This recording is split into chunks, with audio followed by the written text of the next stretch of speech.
Hey folks, how's it going? So if you enjoy speakers, headphones, components, audio quality, then please do consider subscribing. This is what we do on this channel. We review everything related to audio. Now, we're looking at a speaker here that is $200 and $350 in the US. And so these are very affordable speakers in the realm of audiophilia, okay? And this is where I get really excited to share these type of products because these are not just budget speakers, like good for the money, but these are just plain darn good. So I'm very excited to share them. I've been playing around with them, and just to let you guys know, I bought these off Amazon. A friend of mine suggested these to me, saying, hey, these were, Stereophile's product of the year. And for those of you watching that don't know what a Stereophile is a audiophile magazine dedicated to reviewing high-end audio components. So for them to pick a product like this to be their product of the year is pretty fascinating. And so I picked them up off Amazon out of my pocket and decided to share it with you guys. And I don't do this every day because I do have, I'm not trying to boast, that I have a lot of stuff coming in. But I do have a lot of stuff backlogged to review. So I had to kind of manage my time to review these, and I paid out of my pocket to get these in here because I thought it would add value to whoever's watching, and specifically those of you that are in university that are on a tight budget. Because I was there, and it gets to a point where 2,000, 3,000 speakers are not viable choices, especially when you're in a small space and you don't have the budget to spend $2,000 on speakers and $3,000 or $5,000 on components. So here we have a very good set of speakers, not just for the money, but for in general. In general, they are exceptional speakers, and we're going to get into why. So just looking at the speaker itself, they are pretty darn small speakers compared to some of the speakers we have reviewed on this channel before. So even compared to the Bucard S400, you're going to see that even the P5 over here, which is the bigger brother of the P3, is going to be significantly smaller. So this is a speaker that is quite interesting because it has a metal dome tweeter. And I know most of you are going to be like, oh my God, metal dome tweeters. And for those of you that don't know why, people behave the way they do when they say metal dome tweeters, it's because it has a notion of being sharp, bright on the top end and bothers your ears in a long listening session. Well, I'm glad to report that even though these are metal dome tweeters, and I know there's going to be people skeptical here, but please do trust me, these do not sound like metal dome tweeters. In fact, if you take away all the bad characteristics of a metal dome tweeter, that's what you get with these speakers. And I know that's pretty phenomenal at this price point. So if you see here, you're going to notice that it's not just a metal dome tweeter, we have a phase plug. And what this phase plug does is basically take away all the bad characteristics and the spikes that is common to other metal dome tweeters. And there's a whole technology behind it. It's very difficult, and I know it looks cheap like plastic phase plug, but it is extremely difficult to make a phase plug like this because the distance has to be correct, even the material has to be correct, and all that stuff. It has to be very precise. And PSB is a company, if no other company, PSB is the company to be able to do that because PSB is a company with history, and I encourage you to read up on their history in the link description below. But just to give you a basis line, they have done a lot of research, a lot of measurements. They've been around forever. So just to give you a reference, before these speakers came out, the same Alpha series beforehand was existent for 30 years. So that's a long time for a speaker to be not discontinued. I mean, these days we see even the high-end market, every 2-3 years they discontinue their products and new products come out and so on and so forth. So when they come up with a speaker like this, they're very serious. They don't want to keep changing things. It's a set speaker that most people can enjoy and be reliable and so on and so forth. So the face plug implementation is very well done, and a lot of research has gotten into designing a face plug like this. Now, if you see the outer layers of the tweeter, you're gonna see a waveguide. And this waveguide is, again, very well researched. And this is not so much like a horn design where you amplify your voice like this, but more so to match the integration between the tweeter and the woofer so that you're able to get a single coherent sound coming from a speaker without having to hear different stuff from the tweeter and the woofer separately. So again, I'm not going to go too much into the specs and so forth for these speakers. You can check them in the description below. They have all the specs and stuff measured out, and you can check them in the description below. But what I'm going to tell you is that the sensitivity of these speakers are about 89 dB. So they're not terribly inefficient. In fact, they're kind of on the efficient side rather than the inefficient side. So you're not going to have too much trouble driving these speakers. In fact, for the P3 and the P5, I was running them on a desktop setup for my initial impression. And that's what these are very good at as well. So if you see in the back, you're going to see a mounting hole right here, and you're going to get the same thing on the P5 as well. And what this mounting hole is to mount it onto a wall. And that means that you can place them on your desk without getting a lot of boomy response. And there's quite frankly, very few speakers I would recommend on a desktop setup. And every time I review a speaker, Bucard S400, S300, Klipsch RP600M, you name it. Every time I review a speaker, I have at least one or two people asking me, is this viable for a desktop setup? And even the KEF LS50 was not my strongest recommendation for a desktop setup because the bass can get a little bit boomy, even with the foam plugs and so on and so forth. But these I can wholeheartedly recommend on your desktop. They are fantastic for your desktop. They will not get boomy. In fact, on a desktop, you're going to get a lot more bass response out of these than in a stereo setup that you will see in a typical audiophile setup. Okay, so let's get down to the sound quality then, because that's where it starts to get interesting, right? So let's start from the bass. So let's get that out of the way. These are going to be limited by their actual size. Okay, they're mini monitors. They're not gonna do the deep bass. There's just no way for that to happen. Yes, they are ported, so you can have them closer to the back wall or have them in a near field setup, and that's what they're for, really. To get a bit more bass response, you can push them to the back wall. But you're not gonna get very low, like a floor standard or even the Bucard S400, S300. You're just not gonna get a full bass response like you would with a bigger set of speakers. So that's the caveat. But what you are going to get is you're gonna get a very nice tonal characteristic of the bass region. The texture is very, very nice. It's full sounding, and it is going to be pretty darn fabulous, especially if this is your first set of speakers, which I highly recommend for first-time users. This is the speaker to go to. So once we get to the mid-bass region, that is where these speakers are pretty darn good. And that is where, what do I mean by a mid-bass region? What do I mean by punch? Okay, so if you listen to a track like, for example, Deja Vu Affair by Sade, it is a track where it punches. So if you listen to the first few minutes of the track, you're going to hear boom, boom, boom, boom, boom. And then you're going to hear like the electrical guitars kick in and stuff like that. But that boom, boom, boom sound, you're going to be able to tell between different speakers the tightness, how tight the bass is, how punchy, how impactful the bass is. And, is it more of a round kind of bass, or is it going to be more tightly controlled? Or is it going to be more laid back, or is it going to be more forward? And you can tell these things in a track like that.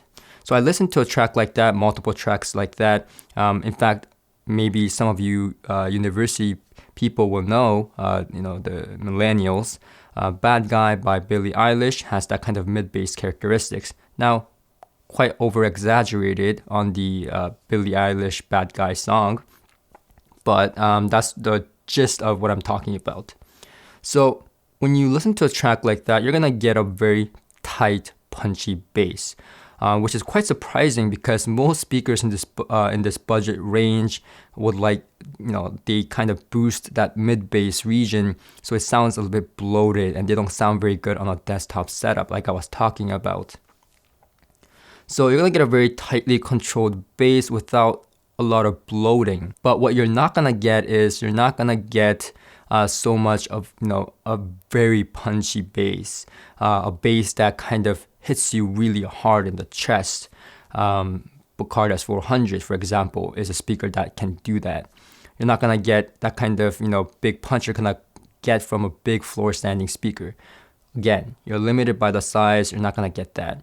But if this is again your first speaker, or in fact, if you're not getting that kind of punchy bass from your current speakers, these will do a very tightly controlled punchy bass. Not a whole lot, but definitely enough to satisfy most listeners out there.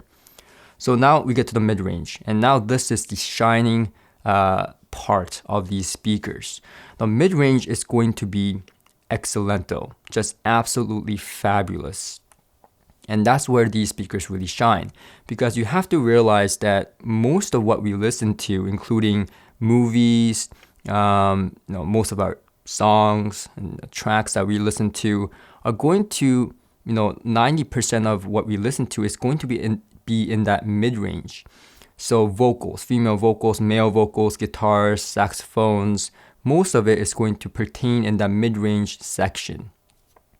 So that's what these speakers are very good at. It's very, very fluid, excellent tonality, and in fact, one of the best tonalities I've heard in a pair of speakers at this price point. And quite honestly, under $1,000, $2,000, these kick ass with that tonal characteristic of a speaker. So what do I mean by tonal characteristics? Well, if you listen to tracks like Trouble's What You're In by Fink, the guitars are gonna sound like guitars. Voices are gonna sound natural, and they're going to be, they're not gonna sound like fake. So if you listen to some of the studio speakers, like for example, KRK or from JBL, they're good speakers. Okay, I'm not talking about the JBL synthesis. I'm talking about the JBL, the powered monitors, and they're good speakers for what they are. For the money, for the desktop setup, it's okay. But you're not gonna get that kind of tonal characteristics that these speakers provide, and that's what I mean. It's not gonna sound so much like the speakers, but more so to what it's supposed to sound like, a guitar. It's gonna sound like a guitar. Voices are gonna sound much more natural. Piano is gonna sound like a piano, and that's what I mean by the tonal characteristics. And I know because I play saxophone, I play guitar, I played drums. In fact, I don't think there's many instruments that I haven't touched in my time, because I played a lot of instruments when I had more leisure time. Nowadays, I don't have time to play. But once in a while, I would go and, play the guitar, play the saxophone, play the piano, to get a gist of what these instruments sound like and keep myself on top of the game. And that's how I kind of compare and contrast the speakers to the actual instruments.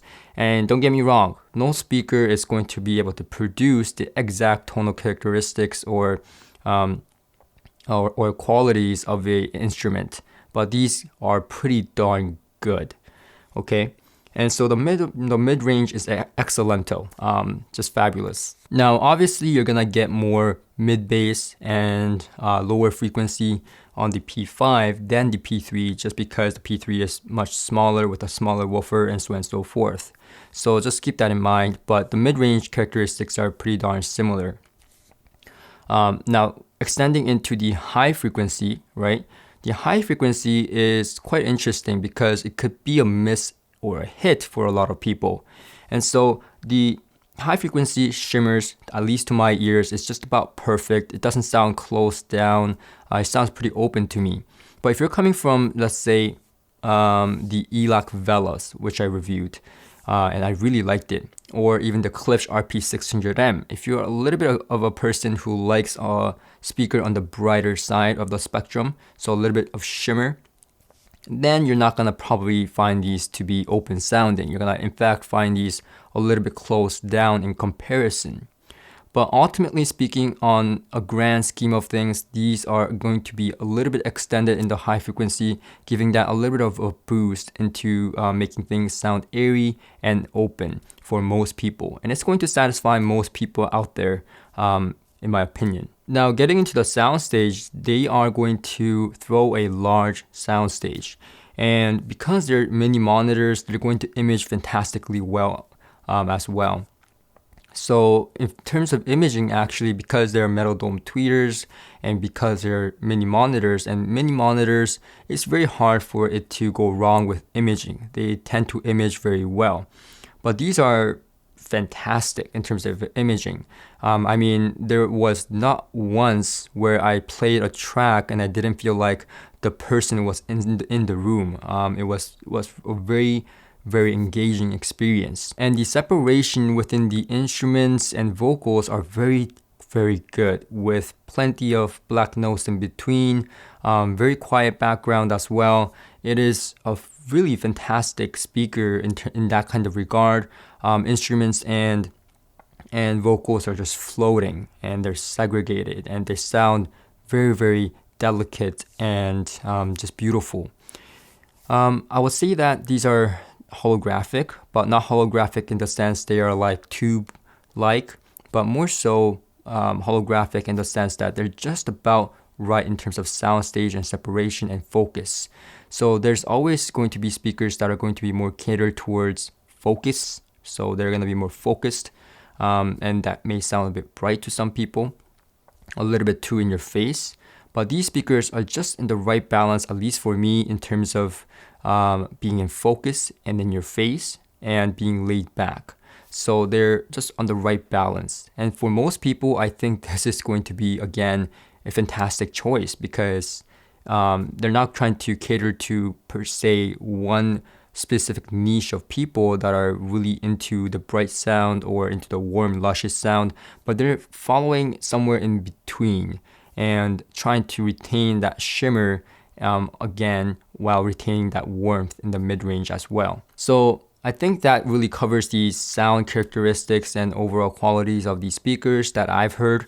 But I'm going to leave with one more thing that I experienced with these speakers, and that is that when most speakers come in here to get reviewed, and when I sit down to have a listen, there are very few speakers that I kind of kick back and listen to and continue listening through tracks even though my time is up. And when I say, what do I mean by my time is up? Well, here's the thing. I'm on a very tight schedule, and I'm not trying to be, an ass here, but I'm on a very tight schedule so that I can give my fair comparison and my fair review to most of the speakers and components that come in for review. So for example, I will spend 2 hours with this speaker and I will spend 2 hours with the other speaker. But with the PSB speakers here, I kind of lost myself in time, and I would be playing tracks that I've not listened to for a very long time. They would come up and I would play them on these speakers. I would be like, oh, I have to play this track. And it just gave me a lot of enjoyment. Despite the price point, it is just a fabulous speaker that way. At least to me, it was emotionally engaging, and it brought me back to the time where I didn't have a lot to play around with.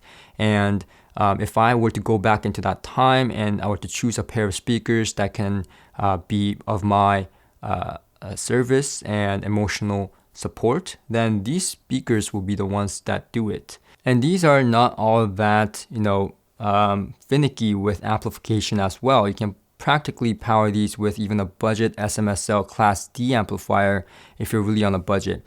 Now, I do have an SMSL Class D amplifier that just came in for review that I was pairing up with these speakers, and they just sound fantastic with a lot of power and juice. So I'm going to make another segment of a video where I'm going to explain or recommend my setup with the SMSL Class D amplifier and one of these speakers. So please do consider subscribing, as that segment of the video will come out very shortly. So thank you very much for watching, and I'll see you guys in the next one.